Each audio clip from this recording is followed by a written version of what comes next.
What is the single thing quietly making you poorer month after month, even though you have a job, a steady income, and every intention of getting ahead?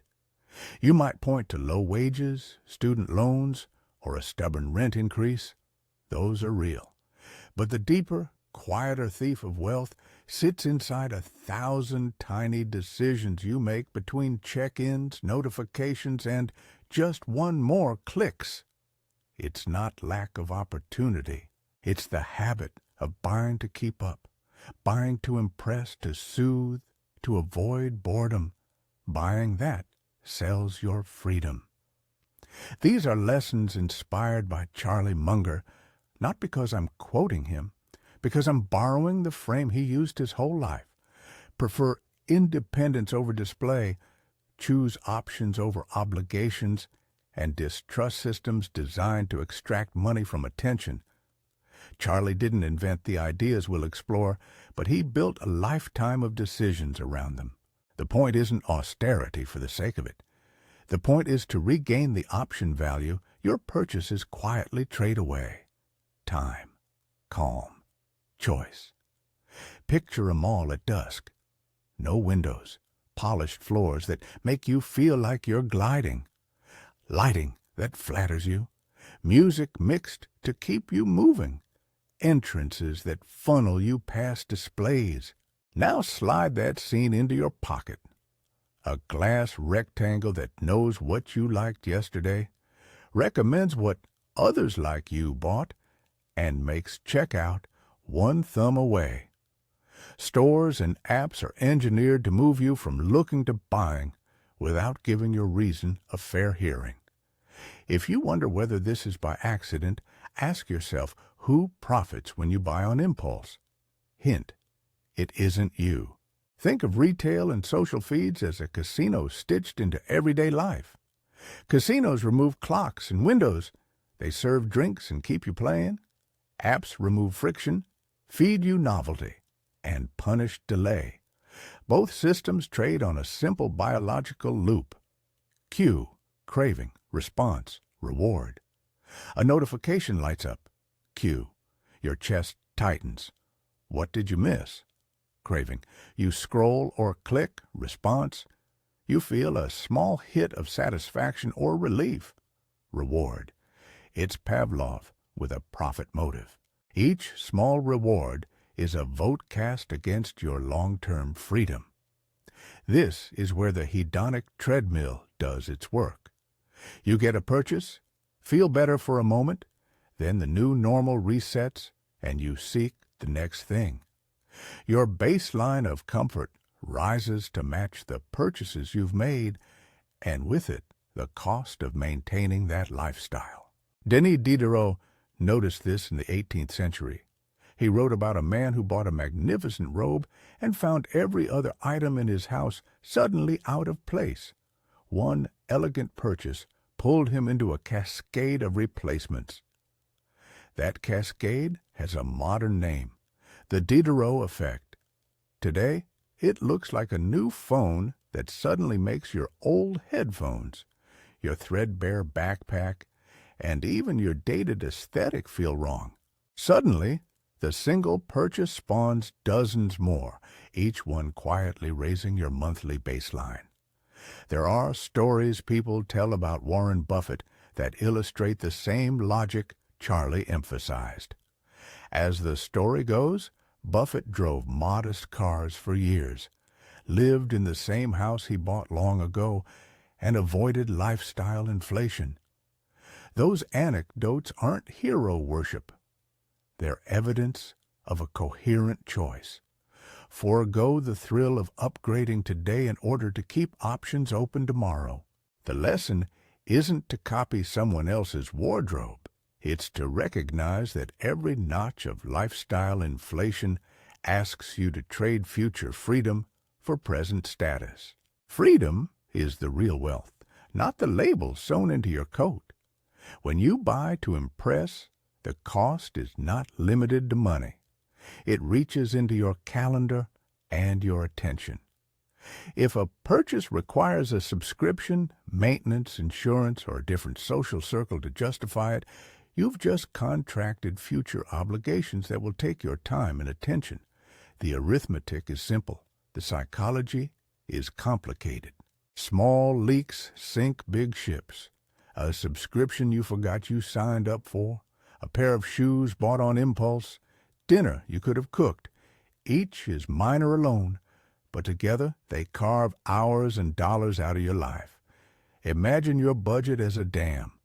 One hairline crack today becomes a steady drip tomorrow, and that drip drains the pool of options you thought you were building.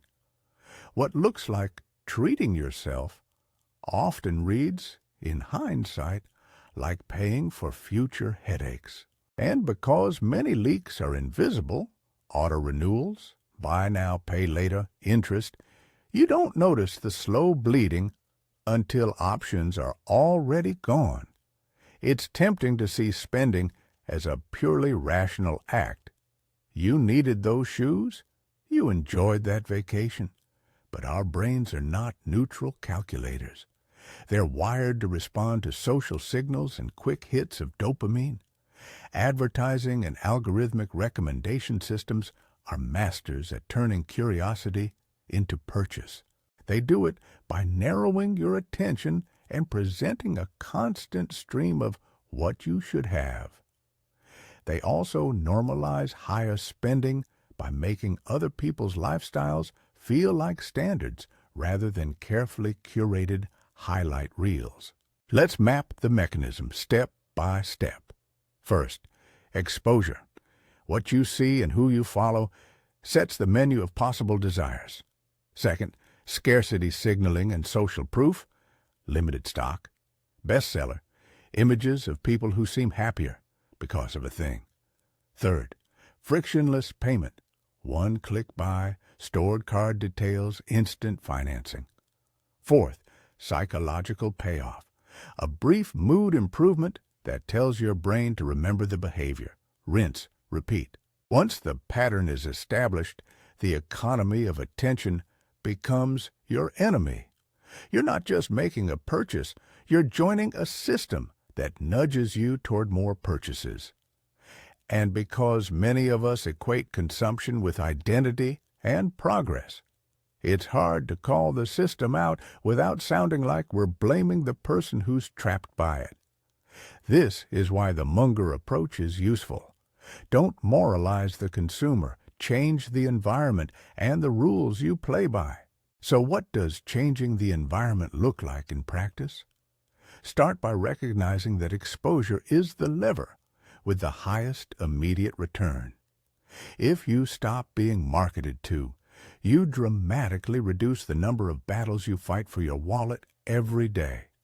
Unsubscribe, mute, delete, hide. You don't have to be ascetic. You need to be strategic. Remove the apps that peddle endless novelty. Turn off push notifications for shopping. Unfollow accounts that make you feel less than. Every removed signal lowers the probability of an impulsive purchase. It's that simple and that powerful. The next move is to declutter not just your house, but your habit stream. This is brutal in the best sense. Ask whether an item has been used in the last 6 months and whether it's likely to be used in the next 6. If not, it's a candidate to go. But decluttering isn't only about objects. It's about relationships that cost money because of social pressure, memberships that drain cash for no joy, and rituals that exist to be performed rather than to be experienced. Clearing physical and social clutter reduces the number of ways your money leaks away. A practical device with enormous psychological muscle is the 30-day rule. Don't buy immediately. Put the item on a wish list, literal or digital, and wait 30 days. After that month, revisit the desire. If the urge has passed, delete it. If it persists and is truly valuable, consider the purchase with clearer eyes. This pause interrupts the Pavlovian loop. It makes you the decider again, rather than an animal responding to a cue. The 30-day rule is not a moral test. It's a cognitive intervention. Thinking of money as a tool changes everything else. You can ask an illuminating question before any purchase. What will this item buy me? A better day, more time, or a louder status signal? If the answer is status, ask whether that status buys anything you care about. Status spending is expensive because it compounds. It requires more status goods to sustain itself and eventually demands social alignment, which costs more time and money. Tools, by contrast, are meant to help you do something. Cook better, move faster, sleep sounder. Invest in tools.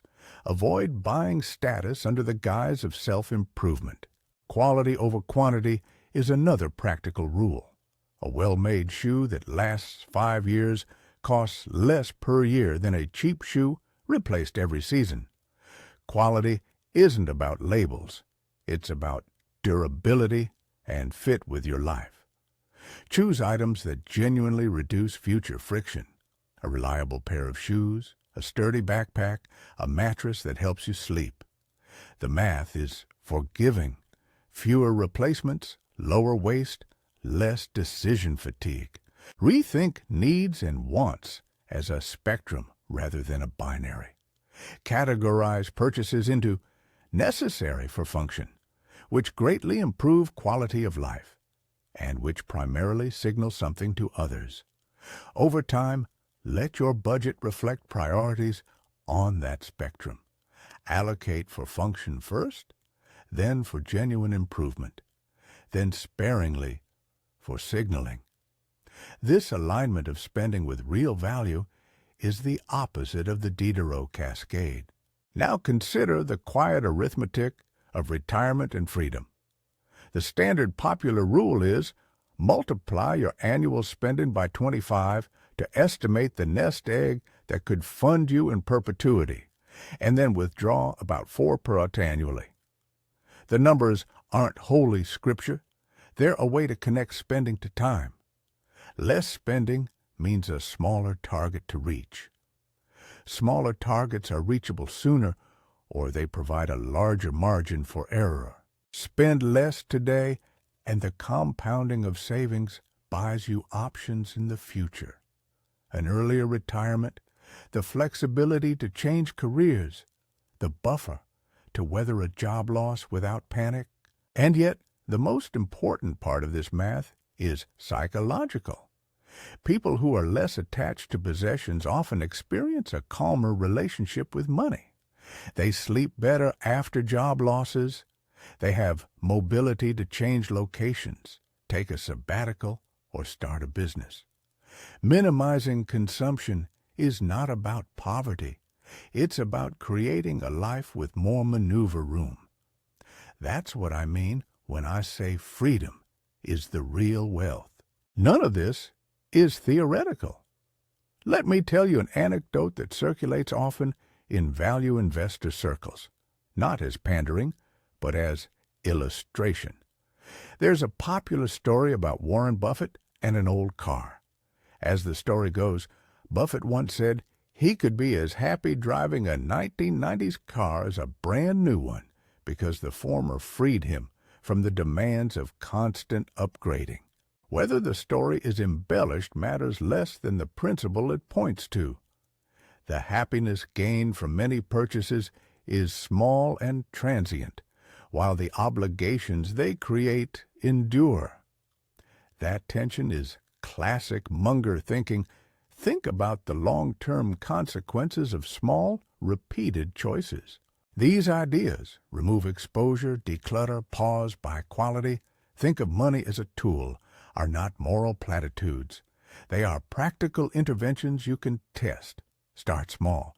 One less app, one subscription canceled, one wish list item moved to a 30-day list.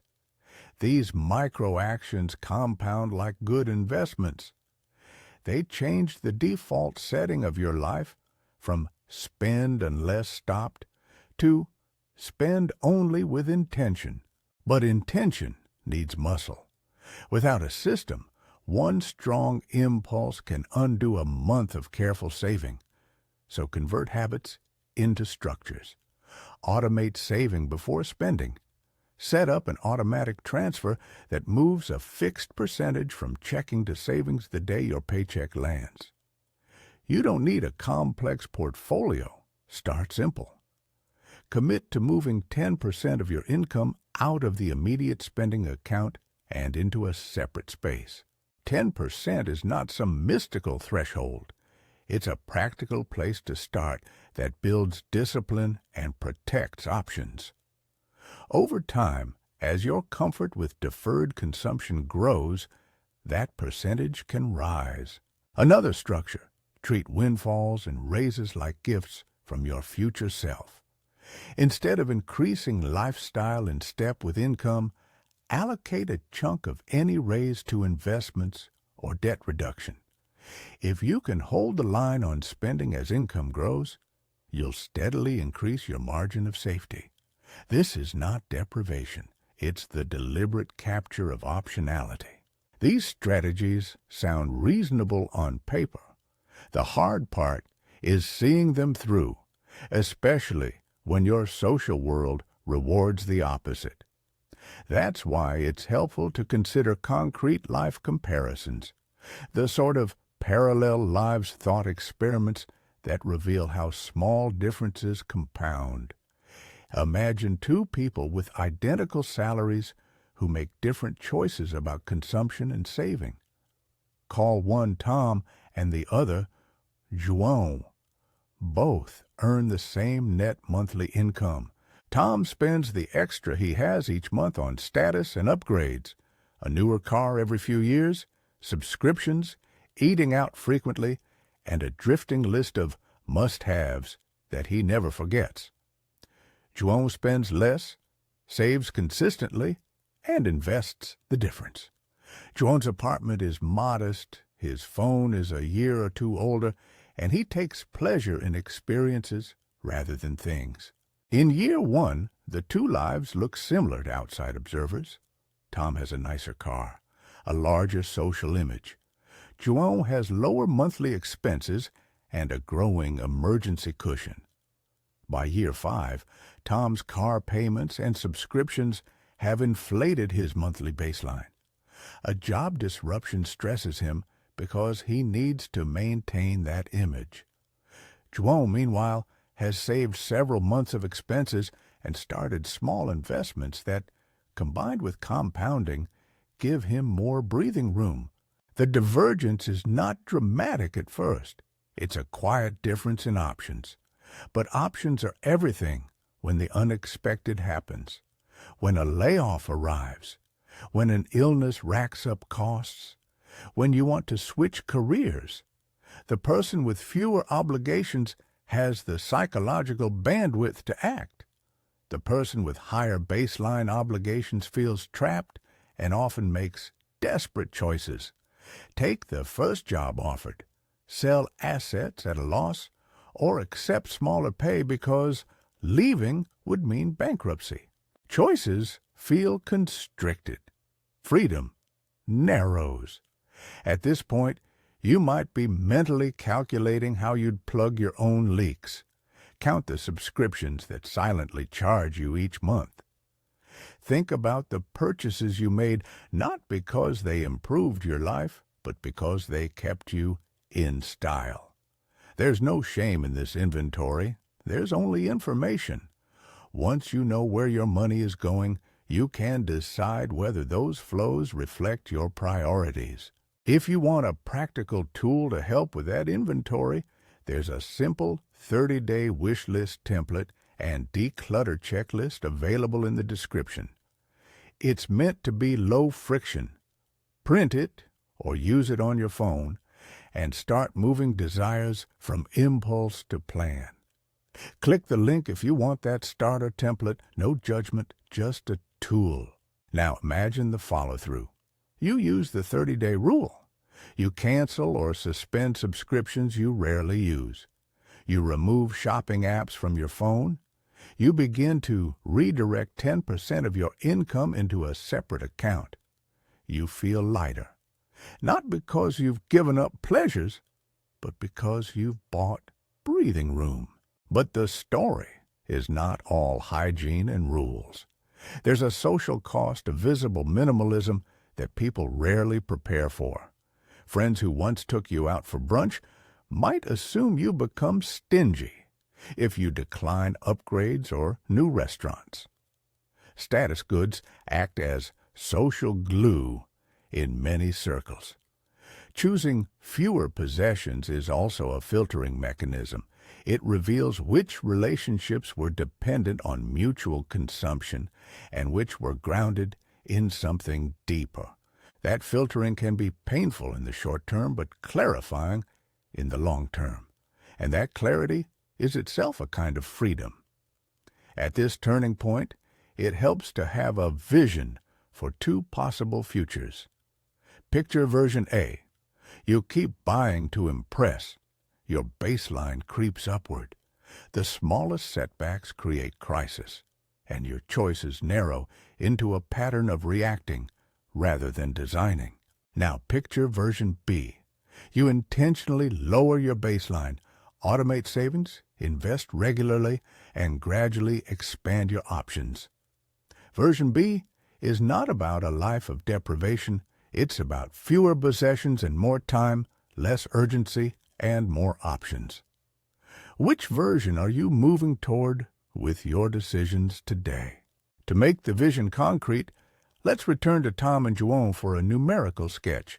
Nothing that promises wealth, only arithmetic that shows how behavior stacks over time. Both make the same net monthly salary. Tom's baseline monthly spending is higher by a few $100s because of car payments, subscriptions, and frequent dining out. Joan saves those extra few hundred and invests them. At a modest rate of return, those savings start to build a cushion that grows faster than you might expect, because compounding isn't just for market gurus. It's the accumulation that happens when monthly discipline stacks cumulatively. This is where the non-dramatic math becomes moral leverage. A few $100s a month redirected to savings buys peace of mind and options years down the line. It buys you the power to say no to a job that grinds you, the ability to take a sabbatical, or the buffer to pivot careers. Again, I'm not promising riches. I'm pointing out that option-rich lives are built out of choices made when no one is watching. Before we dive into the exact numbers for Tom and Joan, and how small differences in monthly behavior map to years of freedom, pause and consider what in your life is a Diderot trigger. What single object, if upgraded, would likely cascade into a dozen other purchases?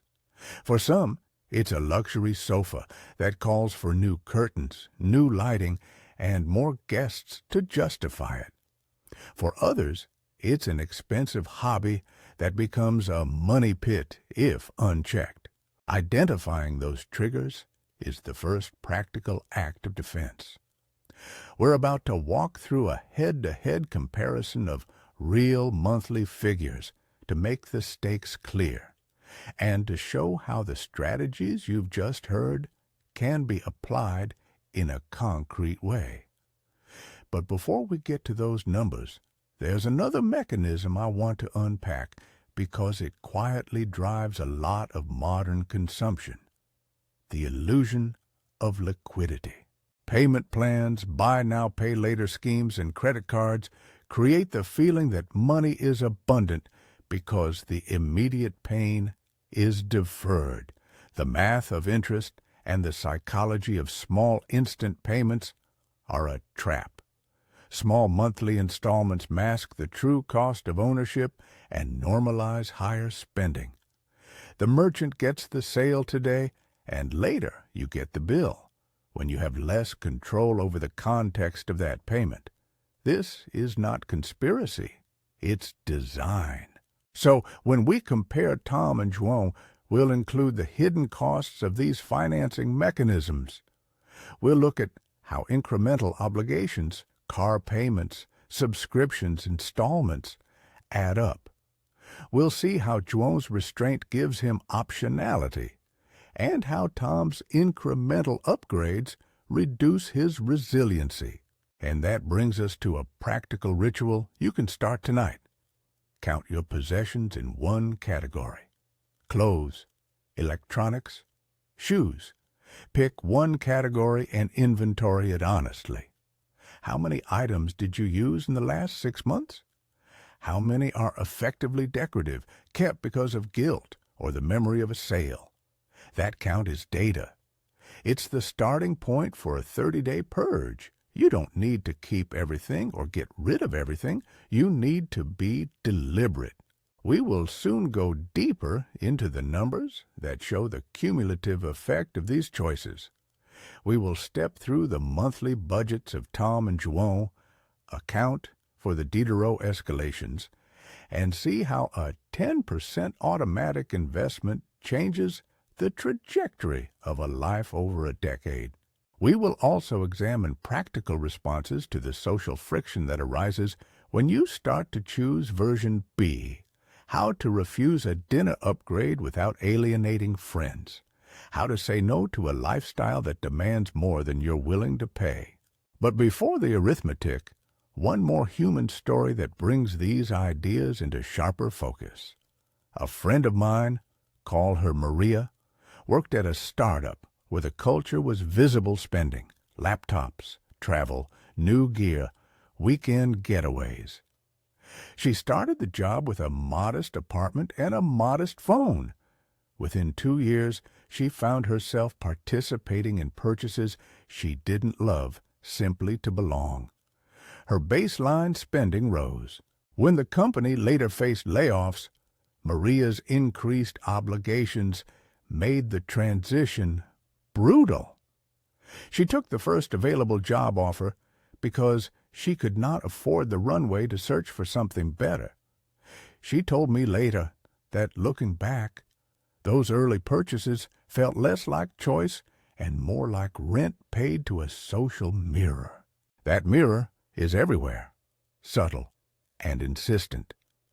Munger's lesson, applied here, is to prefer the austere choice of independence: buy less that demands upkeep, own fewer things that demand social performance. The alternative is to work longer to support a life you can't carry when circumstances shift. We're at the point where the narrative forks.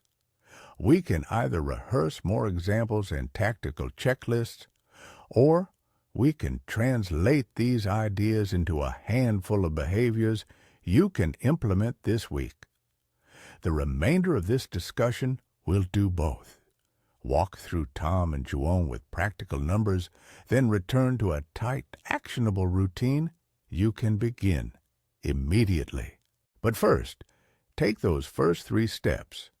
Remove one shopping app from your phone, write down one big Diderot trigger in your life, and move 10% of your next paycheck automatically into a separate account.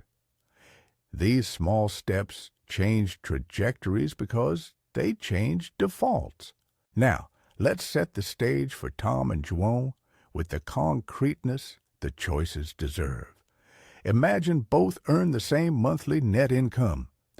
Tom's lifestyle choices add a series of recurring obligations: a newer car payment, a handful of streaming subscriptions, membership fees, and a rotating set of social expenses tied to status. Juon, making different choices, keeps a simpler monthly baseline, invests consistently, and avoids financing traps. Over time, these small differences compound.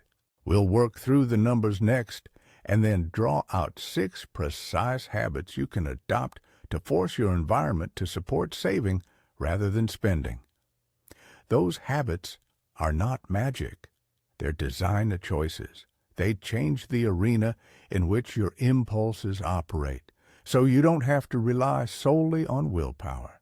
But before we crunch figures, pause again and picture your life 5 years from now under versions A and B. The horizon you choose today is the horizon you will live inside. Which horizon would you prefer to wake up inside? Which version gets to say yes to the unplanned moments life throws at you? We'll get to the math of Tom and Joan and the 6 habits in the next section. For now, keep the momentum. Count 1 category of items in your home, flag 1 subscription to cancel, and set a calendar reminder to revisit an item on your 30-day list. These small interventions are the first moves toward reclaiming your time, your options, and your peace. Now, let's get concrete with Tom and Joan, because stories without numbers become fables. Imagine both have the same take-home pay, $5,000 a month. Their lives look similar on the surface. Both go out. Both have hobbies. Both deal with the same commute. The difference between them lives in recurring habits and tiny choices. Tom treats increases in disposable income as a permission slip. A raise goes to a newer car payment, to more dining out, to subscriptions and one-click buys. His monthly baseline, the amount he must cover to keep life normal, lands at $400. Joan makes different decisions. He keeps his living costs lower and automates the rest. $3,800 to living, $400 straight to investing each month. Same salary, different default. Let's translate that into consequences without pretending we can predict your life. Redirecting $400 a month into savings and investments doesn't sound dramatic in isolation. But at a modest, realistic annual return, say roughly 6% compounded annually, the arithmetic is revealing. After 10 years, Joan's disciplined habit grows into about $65,000. After 20 years, it's roughly $185,000. Those numbers aren't guarantees for everyone. They're a simple demonstration of compounding and time. Now pair that with a slightly different calculation. How much capital do you need to fund your life in retirement? Roughly speaking, using a simple rule people often use. Multiply your annual spending by 25 to estimate the size of the nest egg that could support your lifestyle in perpetuity. Withdraw about 4% a year as a crude yardstick. It's not gospel, but it's useful intuition. Spend less now, multiply that lower spending by 25, and your target drops dramatically. If Tom spends $4,200 a month, his annual spending is $5,400. His 25x target is about $260,000. Joan's annual spending at $3,800 is $45,600. His 25x target, $140,000. By simply lowering the baseline by $400 a month, Joan has effectively reduced his long-term target by roughly $120,000. Joan's 20-year lump, built through patience and discipline, does more than sit in an account. It buys down his target and widens his options. That is the leverage of living on less than you earn. There are 2 lessons embedded here. First, incremental reductions in monthly obligations shrink the horizon you must cross to reach freedom. Second, the act of redirecting money is itself psychologically liberating. You will sleep differently knowing you're buying optionality rather than status. That's what Charlie Munger meant when he praised independence of mind and resistance to showy consumption. The fewer obligations you take on, the less you have to sell your time for. But numbers alone don't change behavior. Systems do. Here's a set of 6 precise habits, practical, measurable, and built to change your default from consumption to control. These are the habits you can test for 1 month and evaluate honestly. 1. Eliminate exposure ruthlessly. audit every channel that sells to you. Take 20 minutes today and unsubscribe from email newsletters you don't use. Delete shopping apps you open only to browse. Turn off push notifications for anything labeled sale, limited time, or recommended for you. Replace the habit loop. When a notification prompts you, put a short friction barrier. No immediate one-click buys. Instead, open a notes app and write want and why. That pause forces a thought process instead of a reflex. 2. Declutter with a 6-month rule. Pick a category, clothes, kitchen gadgets, tools, and count items you've actually used in the last 6 months. Anything unused and unloved gets a box. Donate, sell, or recycle. Do this quarterly. Physical clutter is decision friction. Removing objects reduces future Diderot cascades. The moment you stop letting one new purchase demand 10 replacements, your baseline falls. 3. The 30-day rule as a cognitive tool. No purchase over $50 goes through until it's on a 30-day list. After 30 days, if the itch is still a clear, unsentimental need, consider it. If not, delete it. Use a single, simple wish list, paper or an app. Treat it like a scientific experiment. The hypothesis is this will improve my life. Test it with time. 4. Treat money as a set of tools, not badges. Before any purchase, ask, will this buy time, capability, or joy that lasts? If the answer is status or impression, reframe. What smaller, cheaper choice gives the same functional benefit? Build a toolkit budget. Allocate spending envelopes for things that improve function, kitchen gear, a good backpack, a mattress, and be strict about the signaling category. 5. Quality over quantity. Buy less, buy better, repair. When you do buy, prioritize durability and fit. Prefer items that reduce replacement frequency and decision fatigue. A neutral coat that pairs with many outfits. A reliable pair of shoes. A mattress that lets you sleep. Learn to repair. A hem, a new zipper, resoling shoes. These are low-cost ways to extend the life of possessions and resist the Diderot cascade. 6. Automate the important. Pay yourself first. Move money out of reach the day your paycheck arrives. Start with something doable. Commit 10% of your net income to an automated transfer into savings or investments. If 10% feels impossible, begin with 3 to 5% and scale up. Treat raises as opportunities to increase the automation, not to expand lifestyle.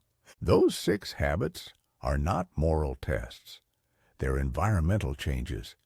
They change the arena in which impulses play, so you don't have to rely solely on willpower. Charlie Munger insisted on building systems that protected rational thinking. These habits do the same for your money. Now let's address friction, social and psychological barriers that make these habits uncomfortable. Saying no to a brunch upgrade or declining the latest gadget isn't just about money. It's about maintaining social capital. People will notice. Here are scripts and tactics, gentle but firm, that preserve relationships while protecting your options. When a friend suggests upgrading the plan for a weekend, I'm easing up my spending right now, happy to join, but I'm skipping the upgrades this time. Short, non-judgmental, and forward-looking. When a peer boasts a new purchase and pressure to match arises. Nice pickup. I'm in a season where I'm prioritizing other things. Let's do alternate low-cost activity instead. Offer something that replaces shared status rituals with real connection. If someone questions your choices, Answer briefly and change the subject. You don't owe a justification. Practice. I'm focusing on a financial goal right now. Then steer the conversation elsewhere. Another blunt instrument, inversion. Munger's favorite mental move is inversion. Ask what you want to avoid and design the opposite. Ask, what purchases would make me worse off in 5 years? What subscriptions would I regret? Invert those outcomes and remove the triggers that lead there. That perspective makes the 30-day pause and the unsubscribing ritual less punitive and more strategic. We've covered systems, social friction, and the Tom versus Joan arithmetic. Now, some practical micro checklists you can use immediately. Small actions with outsized psychological impact. Night 1 checklist. Delete 1 shopping app. Unsubscribe from 5 marketing emails. Move 10% of your next paycheck automatically to a separate account. Pick 1 Diderot trigger and write it in your notes. 7-day checklist. Count the items in 1 category and box the first 10% for donation. Set up a 30-day wish list and add any non-essential items that arise. Review all monthly subscriptions. Cancel the 3 you use least. 30-day checklist. Revisit the wish list. Decide yes, no, hold for each item. Record the amount you saved by canceling subscriptions or removing apps. If you kept the 10% transfer, watch 1 monthly balance grow and notice how it changes your hunger to spend. These are simple experiments. Treat them as data collection. There's no shame in discovering you missed certain purchases. The point is to know how much they cost emotionally and financially. Let's return for a moment to the machinery behind consumerism, the design choices that make you buy, and a few simple defenses you can employ. Design, scarcity cues. Stores use limited stock and 1-day sale to trigger urgency. Defense, if you feel urgency, add a time buffer. Wait 24 hours for any today-only impulse. You'll notice many urgencies evaporate. Design, social proof. Others like you bought. Nudges intend to normalize spending. Defense, reduce social feed exposure. Follow people who model the life you want, not people who sell you a feeling of insufficiency. Replace a feed of product advertising with creators who show alternative lives. Simple travel, repair tutorials, secondhand finds. Design, frictionless payment. One-click buys and pre-stored cards remove the pain from paying. Defense, remove saved card details from retailers. The tiny extra step to re-enter a card is a psychological speed bump that reduces impulsive purchases. Design, buy now, pay later illusions. Payment plans mask the cost of ownership. Defense, treat any installment as a full-price purchase. Ask, if I had to pay the full amount today, would I still buy this? If not, don't finance it. We've walked through habits and defenses. Before we close, there's an uncommon but powerful psychological pivot that changes how you view possessions.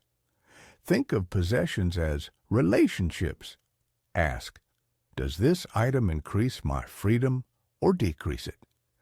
Does it require maintenance, emotional energy, or social performance? When you begin to model things as relationships, the calculus shifts naturally toward less. Finally, a short set of examples that clarify trade-offs beyond abstract numbers. The new phone trap. A new phone feels like an upgrade in identity, but it typically brings a chain of demands. A new case, headphones, replacement for accessories, a desire to update your social photos. The real cost isn't just the purchase price, it's the cascade. Pause. Apply the 30-day rule. You may find a used phone does everything you need at a fraction of the psychological cost. The DIY hobby that becomes a money pit.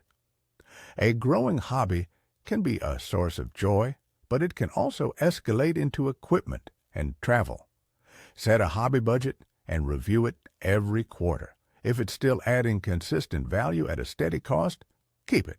If the budget doubles without corresponding joy, ask why.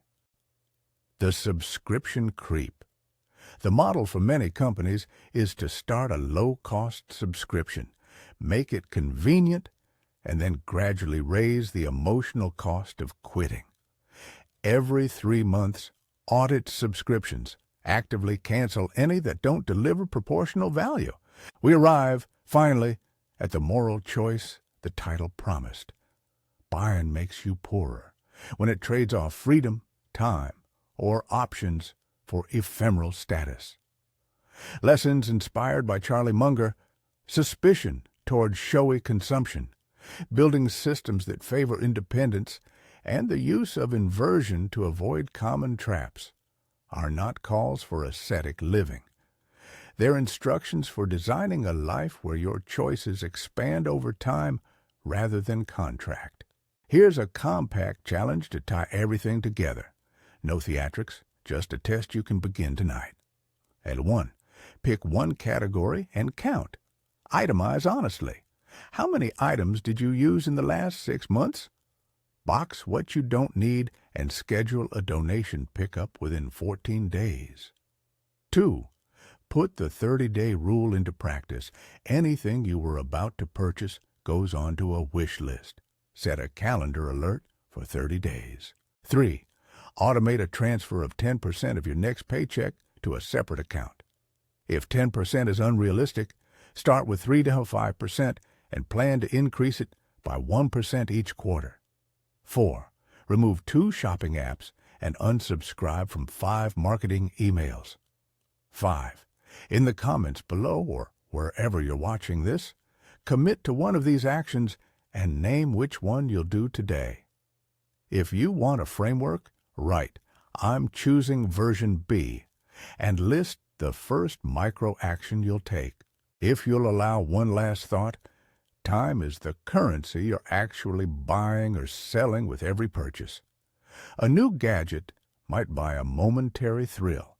A lower baseline buys years.